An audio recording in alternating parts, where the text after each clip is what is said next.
Hey everyone, and welcome to The Explainer. I am absolutely thrilled to have you joining us today. If you're a focused learner trying to figure out exactly how businesses successfully cross borders and scale up internationally, well, you are definitely in the right place. Today, we're taking a really deep dive into this incredible strategic roadmap put together by Trade and Investment Bangladesh, or TIB. And look, this isn't just a bunch of academic theory. This is literally their step-by-step consultant playbook for taking a business global, dodging those really expensive pitfalls, and actually achieving sustainable growth. So let's jump right in. It really all starts with this one crucial question. Is your business truly ready to go global, or are you just kind of guessing? Honestly, it's the most important thing any ambitious business leader can ask themselves right now. The new reality of international trade is a bit of a double-edged sword. On one hand, the global marketplace has never been more accessible, thanks to open borders, better logistics, and digital marketing. But on the other hand, it has never been more fiercely competitive. The penalty for operating on trial and error instead of a concrete strategy is just insanely high these days. You really can't just find a buyer overseas, box up a product, and ship it out anymore. Modern exporters have to understand the whole shebang, everything from nuanced cultural differences to really complex regulatory compliance. So, here is our roadmap for today. We'll start with assessing export readiness, then move into selecting the right market, building global partnerships, and exploring the single exhibition advantage. After that, we'll reverse the lens to look at navigating the Bangladesh market, and finally wrap things up with the core philosophy. Starting off with Phase 1, assessing export readiness, which is really all about building a strong foundation. A lot of companies fall into this trap where they assume that just because their product sells incredibly well domestically, it's going to automatically succeed overseas. Actually, scratch that. It's a super dangerous assumption. International markets operate under entirely different expectations. That's exactly why you need a rigorous SME export readiness checklist before you even think about making a move. First up, evaluate product competitiveness. Does your packaging actually meet international requirements? Is the quality consistent enough to scale? Second is operational capacity. Can your team genuinely handle the crazy logistics and the sheer volume increases of international shipping? Third, financial preparedness. Let's be real, exporting takes serious working capital, inventory financing, and a lot of marketing investment. And finally, compliance requirements. Different countries have totally different safety standards and customs procedures. Catching those compliance gaps right here at step 1 prevents massive costly headaches down the line. All right, moving to section 2, selecting the right market. It's time to choose your destination.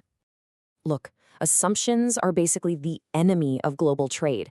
If you choose a destination based on a gut feeling or just go wherever a single random buyer happens to be, you're almost always setting yourself up for disappointment. Your market selection has to be completely driven by data across 5 core factors.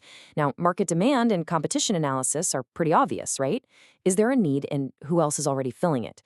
But cultural compatibility and regulatory environment, that's where things get super tricky. A product could be a massive hit in one country, but require a complete overhaul for another because of specific cultural preferences or strict import barriers.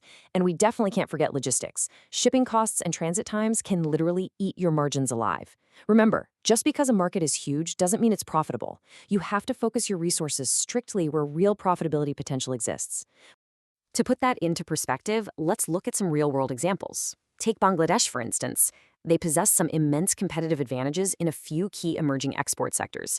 Think about agro-processed products. There is a massive, surging global demand for things like spices, frozen foods, and organic products.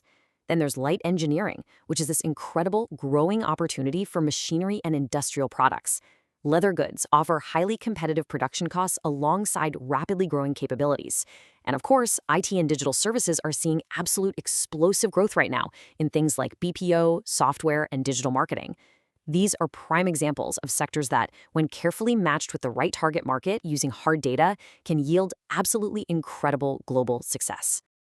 Now for Phase 3, building global partnerships, focusing specifically on finding the right dealers and distributors. This is an area where a lot of exporters get stuck. They spend all their energy hunting for individual buyers and totally overlook the need for solid local market representation. But finding the right partners on the ground, that's often your true make or break factor for sustainable growth. It takes a really strict 4-step mechanics process. Step 1 is market mapping. You've got to understand the existing distribution structures in that specific region. Step 2 is partner identification, actively searching for players with the right geographic reach and industry know-how. Step 3 is absolutely crucial: screening and evaluation. You literally have to verify their financial stability and operational capabilities. You can't skip this. Finally, step 4 is partnership facilitation, managing those introductions and complex negotiations. Look, a capable distributor acts like an extension of your team, managing inventory, supporting customers, building your brand. A bad one can actively destroy your reputation in a new market. That's why sticking to this framework is totally non-negotiable. Section 4, the single exhibition advantage. It is time to bring the market directly to you. If you're a business looking for a highly focused return on your investment, standard market entry tactics can sometimes fall a little short. Let's compare the options for a second.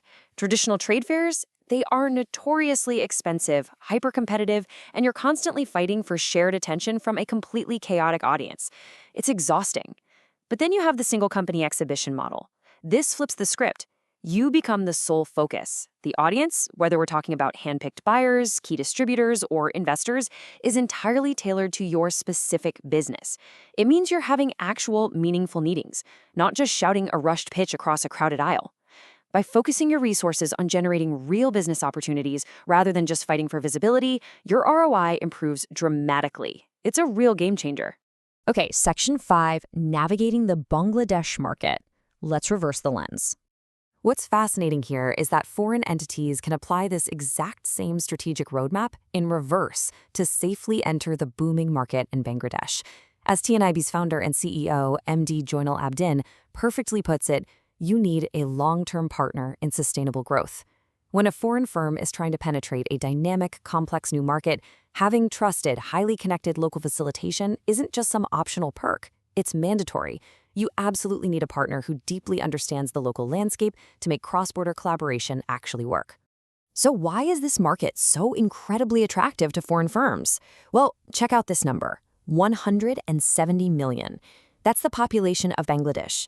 To put that into perspective, it represents a massive, expanding middle class with seriously increasing purchasing power on top of a rapidly growing industrial sector. It's an incredible opportunity. But stepping into a market of 170 million people without a local guide, that is exceptionally risky. To actually capture that opportunity without stumbling into all the common regulatory or cultural pitfalls, foreign firms need specific support that mirrors the exact same outbound export journey we just talked about. First, you need an objective market assessment to really grasp the local competition and pricing dynamics. Second, distributor and dealer recruitment helps you establish that vital physical footprint. Third, structured B2B matchmaking connects you directly with reliable local importers and retailers. And finally, having local business representation ensures you maintain sustained success. By checking off these exact boxes with a local partner, foreign firms can drastically lower their market entry risks and fast-track their growth. Which brings us to our final section, the core philosophy. Smarter, faster, global. Export smarter, grow faster, go global. The overarching philosophy here is that in today's interconnected world, geographic borders shouldn't be barriers to your growth. But that's only true if you actually have the right strategy in place. Going it alone, relying on pure assumptions, operating on trial and error, it's just going to cost you dearly. Strategic planning, making data-driven decisions, and leveraging local expert networks will absolutely always outperform independent guesswork. If you export smarter, you are inherently going to grow faster. The global market is wide open right now. The buyers are out there, the distributors are waiting.